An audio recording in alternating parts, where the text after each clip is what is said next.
নমস্কার বন্ধুরা, আমি কেশব প্রপার্টি নলেজ চ্যানেলে আপনাদেরকে স্বাগত। আজকে একটা নতুন টপিক নিয়ে আপনাদের কাছে এসেছি। আজকে আমরা জানাবো যে পারিবারিক সম্পত্তি ভাগ বাটোয়ারা না হলে, যদি আপনি না করেন, কি কি সমস্যা হতে পারে সেই বিষয়ে গুরুত্বপূর্ণ টপিক নিয়ে আলোচনা করব। অবশ্যই ভিডিওটি শেষ পর্যন্ত দেখুন।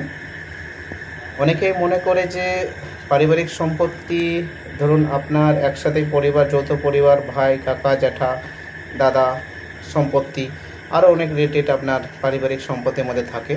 কিন্তু এটাই প্রবলেম হয়ে যায় কখন, যখন আমরা সম্পত্তি ভাগ বাটোয়ারা হতে পারে, যখন হয় এবং ভবিষ্যতে হবে। ধরুন আপনি কিছু করলেন না, আপনার ছেলে মেয়ে ভবিষ্যতে প্রবলেম হয়ে যেতে পারে, আইনি প্রক্রিয়া করতে পারেন। সেই বিষয়ে কিছু গুরুত্বপূর্ণ টপিক আমাদের সঙ্গে আলোচনা করব। প্রথমত হলো, পারিবারিক সম্পত্তিতে ভাগ করার সময় প্রথম পয়েন্ট, যেটা প্রথম মাথায় মনে রাখবেন, যে শুধুমাত্র মুখে মুখে বলে কোনো কিছু ভাগ সম্পত্তি করা উচিত নয়।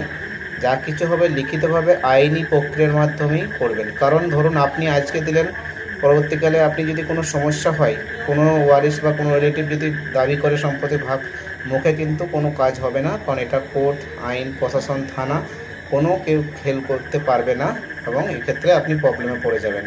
তো তাই সর্বপ্রথম কোনো পারিবারিক সম্পত্তি যখন ভাগ বাটোয়ারা হবে, আপনি প্রথমে আইনিভাবে আপনি ওটা লিখিতভাবে ভাগ করবেন।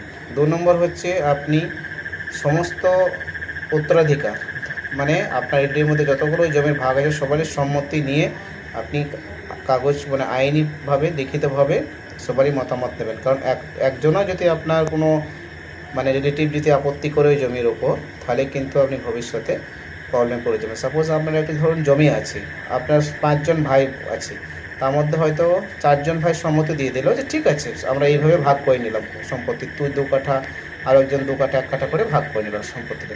একজন কিন্তু কোনো সম্মতি দিল না। কিন্তু ভবিষ্যতে ওই ওয়ারিশ যদি, ওই ভাই যদি আবার কমপ্লেন করে, বিএলআর অফিসে, থানায়, কোর্টে, তাহলে কিন্তু সমস্যা হবে। আইনি পক্ষে জটিল করবেন, কোর্টে মামলা উঠবে, প্রবলেম হবে।